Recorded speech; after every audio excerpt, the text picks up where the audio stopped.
नमस्कार, मी अनुजा तुमचं आपल्या व्हिडिओमध्ये स्वागत करत आहे। आज खूप दिवसांनी व्हिडिओ करत आहे आणि आज मी करणार आहे लसूण खोबऱ्याची चटणी। भूषणलासुद्धा आवडते, खूप दिवस करायची होती तर म्हटलं व्हिडिओ करूया। चला तर मग बघूया आपण चटणीची रेसिपी। हे मी पाव किलो शेंगदाणे घेतलेले आहेत आणि हे पाव किलो खोबरं घेतलेलं आहे आणि काही लसूण पाकळ्या घेतलेल्या आहेत आणि आता आपण हे भाजून घेणार आहे। खोबरं आता भाजून घेते।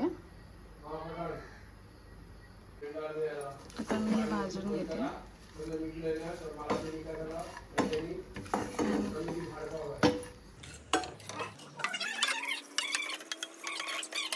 आणि आता हे आपलं मस्तपैकी आपण भाजून घेतलेलं आहे।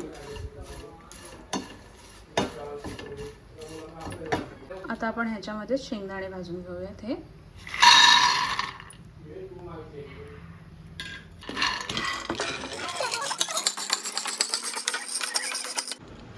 आता आपण हे शेंगदाणे भाजून घेतलेले आहेत।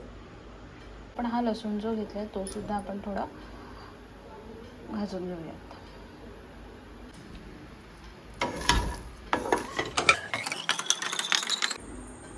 आणि आता आपण लसूण सुद्धा भाजून घेतलेले आहे आणि शेंगदाण्याचे पानं काढून घेतलेले आणि खोबरं भाजून घेतलेलं मिक्सरमधून बारीक करून घेऊयात। हे सगळं आपण मिक्सरमधून बारीक करून घेऊयात। रफच वाटलं आहे मी आणि आता आपण त्याच्यामध्ये आपल्या तिखटच्या प्रमाणानुसार तिखट ॲड करूयात आणि मीठ ॲड करूयात। हे आपण घरगुती लाल तिखट घेतलेलं आहे ते आपण ॲड करणार आहोत।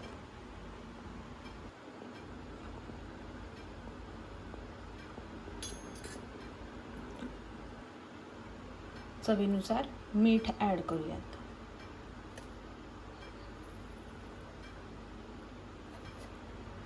आणि मिश्रण मिक्स करून घेऊयात।